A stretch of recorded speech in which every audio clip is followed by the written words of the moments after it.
दिसंबर 2021 की बात है।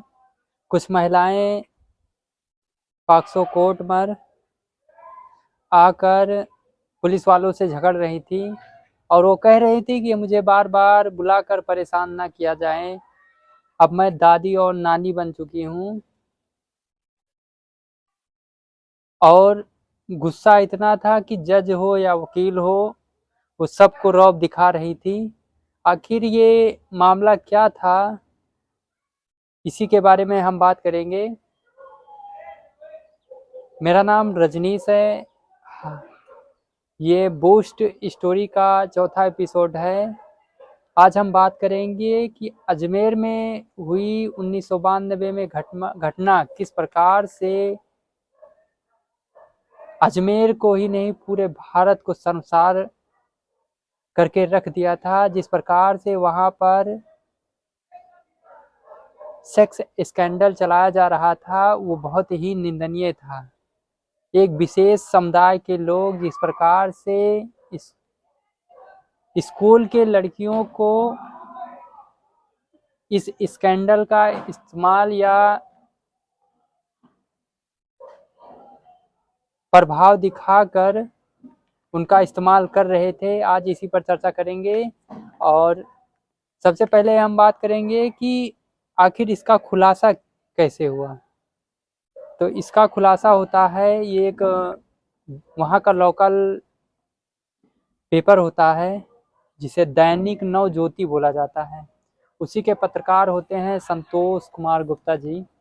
और गुप्ता जी किसी काम से वहाँ की अनाज मंडी होती है गए हुए होते हैं अपने दोस्त के साथ। तो वहाँ पर एक लेबोरेटरी होती है जहाँ पर जो निगेटिव होती है उसका कलर फोटो निकाला जाता था या कलर्स वीडियो निकाले जाते थे। वहाँ पर जब जाते हैं तो देखते हैं कि एक शख्स आता है उस लेबोरेटरी में और 4 रील्स लेता है और 4 गुने पैसा ज़्यादा देकर जाता है। तो गुप्ता जी इन बातों को ध्यान दे रहे थे और अपने मित्र से पूछते हैं कि आखिर ऐसा क्या है कि उसने 4 गुना उसके लिए पैसा दिया। आखिर उस रील्स या फोटो में ऐसा क्या था। तो उसके मित्र ने आनाकानी पहले की। उसके बाद बहुत पूछने के बाद उसके मित्र ने ये सारी घटनाएं बताई और वो 4 रील्स लाकर उसको देता है और देने के बाद उसको कहता है जाकर आप अपने पेपर में छापिए और बताइए समाज में किस प्रकार से घिनौनी हरकत हो रही है।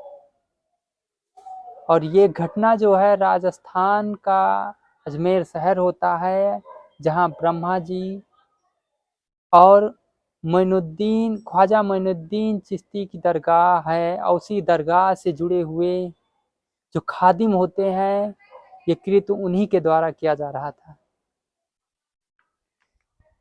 ये जो अजमेर 92 मूवी रिलीज की गई है 21 जुलाई 2023 को, इसी के बारे में हम बात करेंगे आखिर मामला क्या था। तो संतोष कुमार गुप्ता जी आते हैं अपने संपादक दीनबंधु चौधरी के पास, उनसे ये सारी चीज़ें बताते हैं और बताने के बाद वो कहते हैं कि इसको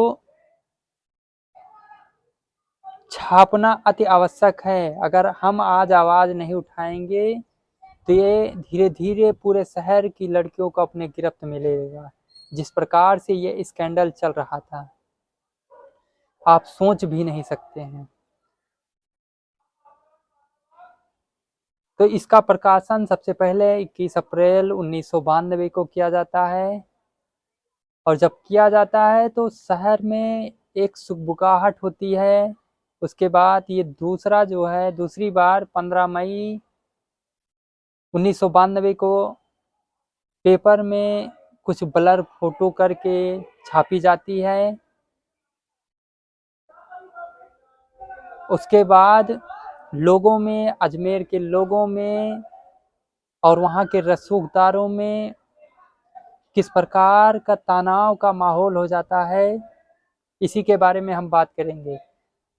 हम बात करते हैं कि आखिर ये लड़कियां किस प्रकार से इन जो खादिम थे इनके जाल में फंसती, एक के बाद एक फंसती कैसे चली गई। तो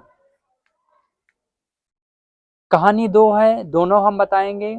एक है जो वहाँ का कांग्रेस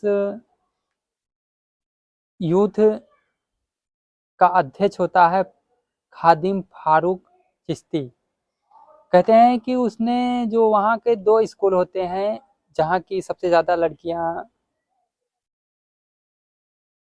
इस स्कैंडल का शिकार हुई थी, एक सोफिया गर्ल्स सेकेंडरी स्कूल होता है, दूसरा सावित्री स्कूल होता है।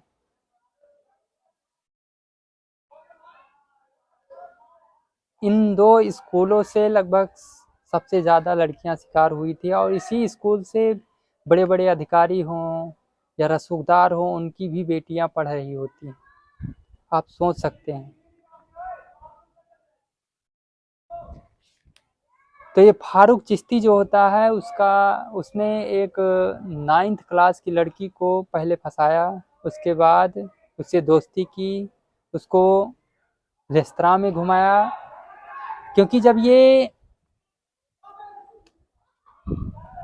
फारूक जो चिश्ती था, वो खादिम था, वो धार्मिक, राजनैतिक और सामाजिक तौर पर बहुत ही रसूखदार लोग होते हैं, इनके खिलाफ बोलना इतना आसान नहीं था। ये उस जमाने में खुली जीप, एम्बेसडर और फिएट कारों के लिए जाने जाते थे।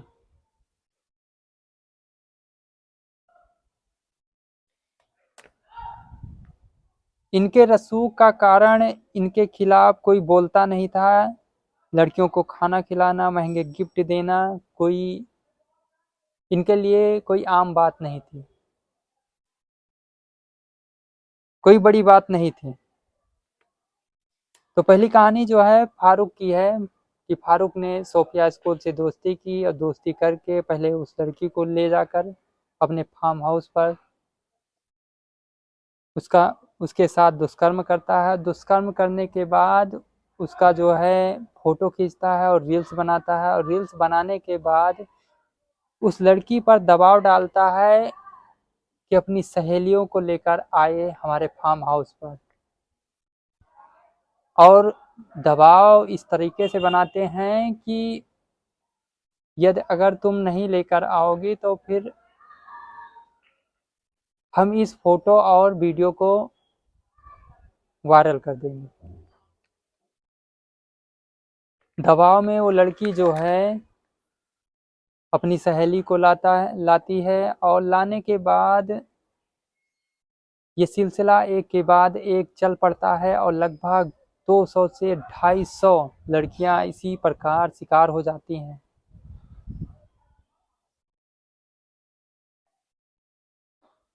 सोचिए, ये सरकारी आंकड़े हैं, 200 से 250 लड़कियां, न जाने कितनी लड़कियां इस स्कैंडल का शिकार हुई होंगी। और दूसरा जो है,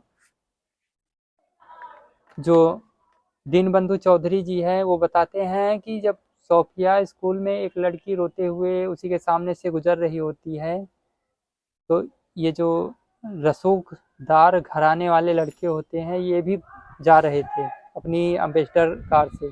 तो देखते हैं रोते हुए, तो उनसे पूछते हैं कि आखिर क्या हुआ है, जानने की कोशिश करते हैं। तो बताती है कि एडमिट कार्ड जो है, हमारे पास पैसा नहीं है और इस वजह से हमें एडमिट कार्ड नहीं दिया गया। फिर वो जो रसूखदार लड़के होते हैं या खादिम होते हैं, वो उस लड़की का जो है पैसे देकर एडमिट कार्ड दिलवाते हैं, और उसके बाद कई बार आना जाना, उसके बाद दोस्ती हो जाना। फिर उस क्रम में वो फार्म हाउस ले जाकर उनकी जो है उनके साथ दुष्कर्म करना, सामूहिक बलात्कार करना, और उसके बाद रील्स बनाना और फोटो बनाना। फिर वायरल कर देने की धमकी देना, उसके बाद अपने सहेलियों को लाने के लिए दबाव बनाना। ये 2 कहानियाँ प्रचलित हैं, लेकिन कुछ भी हो, ये जो खादिम होते हैं, जिस प्रकार से ख्वाजा मुइनुद्दीन चिश्ती दरगाह के ये खादिम राजनीति तौर पर, धार्मिक रूप से, सामाजिक तौर पर जिस प्रकार से ये रसूखदार दबाव लड़कियों पर बना रहे थे, ये बहुत ही निंदनीय होता है। उसके बाद एक के बाद एक सहेलियों का आना, उसके बाद उनके साथ दुष्कर्म करना, फोटो बनाना, फोटो वायरल कर देने की धमकी देना, इसी प्रकार से लगभग 250 से ज़्यादा लड़कियां शिकार होती हैं। ये सरकारी आंकड़े हैं, वैसे आंकड़े पता ही नहीं है। उसके बाद जब रील्स और फोटो वायरल होते हैं तो कुछ लड़कियां जो हैं 7 से 8 लड़कियां सुसाइड कर लेती हैं सरकारी आंकड़ों के अनुसार। और उसके बाद जब ये जो संतोष कुमार गुप्ता जी होते हैं, इधर जब पेपर में छपता है, उनके द्वारा छापा जाता है, और उसके बाद दीनबंधु चौधरी जी जो होते हैं संपादक दैनिक नवज्योति के, उनका भी सहयोग मिलता है, और उसके बाद लगातार फोटो में छपना चालू होता है। उसी दौरान एक पत्रकार होते हैं मदन सिंह। मदन सिंह जब 4-5 रसूखदारों का नाम निकालते हैं तो उनकी हत्या कर दी जाती है। हत्या का बदला जो है अभी 7 जनवरी 2023 को उनके जो पुत्र होते हैं सूर्य प्रताप शाही, जो उनके पुत्र होते हैं सूर्य प्रताप सिंह, हमने शाही बोल दिया था, तो सूर्य प्रताप सिंह होते हैं, वो 7 जनवरी 2023 को बदला लेते हैं। बदला लेने के बाद वो सवाई सिंह एक लोग होते हैं, उनकी हत्या कर देते हैं और कहते हैं कि हमारे पिता का जो है बदला पूरा हो गया है। लेकिन उस समय जो वहाँ के कांग्रेस के विधायक होते हैं राजकुमार, उनका भी कहीं ना कहीं हाथ होता है। और जो वहाँ के खादिमों का नाम आता है, जिसमें खादिम फारूक चिश्ती, खादिम नफीस चिश्ती, खादिम अनवर चिश्ती, ये एक अध्यक्ष होता है, दूसरा उपाध्यक्ष होता है, तीसरा जो है वहाँ का महासचिव होता है। ये लोग बड़े बड़े लोगों को, इन लड़कियों को फंसाकर परोसा करते थे, ऐसा भी सुनने में आता है। वहीं विपक्ष में ये लोग जो है होते हैं, उसके बावजूद भी इनका जो है सामाजिक, आर्थिक और राजनीतिक तौर से इतना पकड़ होता है कि इनके खिलाफ कोई बोलना नहीं चाहता था, क्योंकि उस समय केंद्र में सरकार नरसिम्हा राव की होती है, जो कांग्रेस की होती है, और यहाँ पर जो भैरव सिंह शेखावत होते हैं वो बीजेपी के नेता होते हैं, और वो वहाँ के मुख्यमंत्री होते हैं। उनके दबाव में ये जांच जो है सीबीसीआईडी को दी जाती है, सीआईडी जांच करती है, और वहाँ का जो गुप्तचर विभाग होता है वो लगभग इस खबर के छपने के 5 महीने पूर्व ही पुलिस और प्रशासन को जानकारी दे देता है। लेकिन पुलिस इस वजह से कार्रवाई नहीं करना चाहती थी कि कहीं यहाँ पर दंगे ना हो जाएं, क्योंकि जितने भी लोग इस घटना को अंजाम दे रहे थे वो सारे एक विशेष समुदाय, जिसे मुसलमान कहते हैं, उस समुदाय से जुड़े हुए थे, और उस जगह से जुड़े हुए थे जहां लोग माथा टेकने जाते हैं और हाथ चूमने जाते हैं। सोचिए, वो हाथ गुनाहगार की पकड़ में नहीं आ रहे थे, क्योंकि लोग हाथ उन लोगों का चूमने जाते थे, क्योंकि उनका रसूख और उनका खानदानी रईसीपन और उनका लोकल में इस प्रकार से पकड़ था कि लोग उनके खिलाफ या प्रशासन कोई कार्रवाई करना नहीं चाहता था। उसके बाद कार्रवाई होती है, जिसमें से लगभग एक एनजीओ आता है। एनजीओ उस रील्स और फोटो के हिसाब से लगभग 30 लड़कियों की पहचान करता है। 30 लड़कियों में से 12 लड़कियां जो है बयान दर्ज करवाती हैं, और बयान दर्ज करवाती हैं, उसके बाद जो 12 लड़कियां दर्ज करवाती हैं, फिर ये खादिम लोग जो हैं फ़ोन करके उनको धमकियां दिलवाते हैं, वैसे भी धमकियां दिलवाते हैं, और लोक लज्जा की वजह से ये लड़कियां कभी खुल के ना आ सकी। और उन 12 लोगों में 10 लोगों ने उसके बाद अपना नाम ले लेती हैं, वापस नाम ले लेती हैं कोर्ट से। और उसके बाद फिर ये मामला वहाँ अजमेर पॉक्सो कोर्ट में, फिर हाई कोर्ट में, फिर सुप्रीम कोर्ट में। ये मामला लगभग दिसंबर 2021 तक चला। कुछ लोगों की गिरफ्तारियां अब भी नहीं हो पाई हैं। सोचिए 30-31 साल हो चले हैं। किस प्रकार से इन रसूखदारों का प्रभाव था, सोचिए आज भी उन रसूखदारों पर कार्रवाई नहीं की जाती है।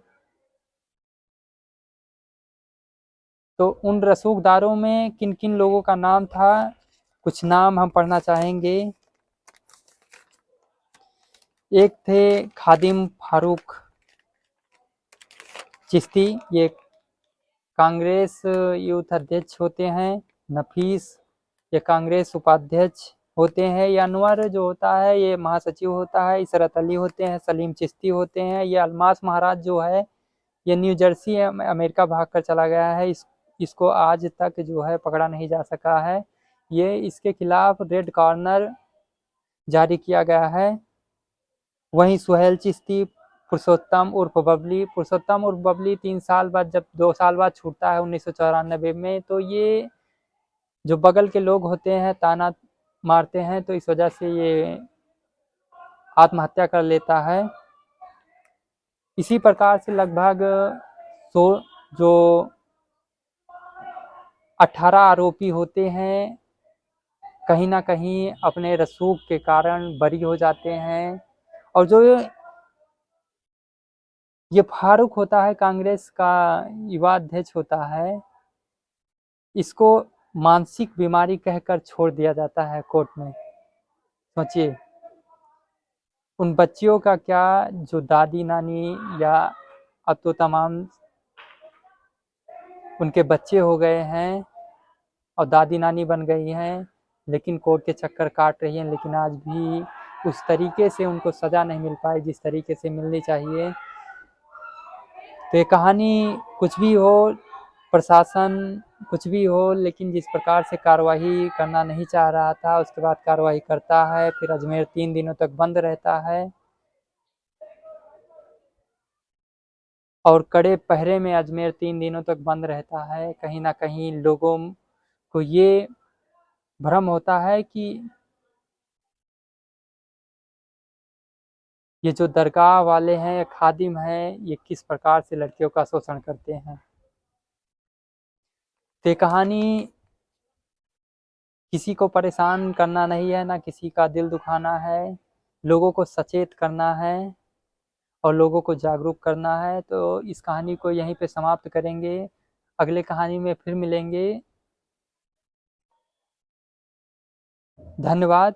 जय हिंद, जय भारत। लाइक और सब्सक्राइब कर दीजिए। धन्यवाद।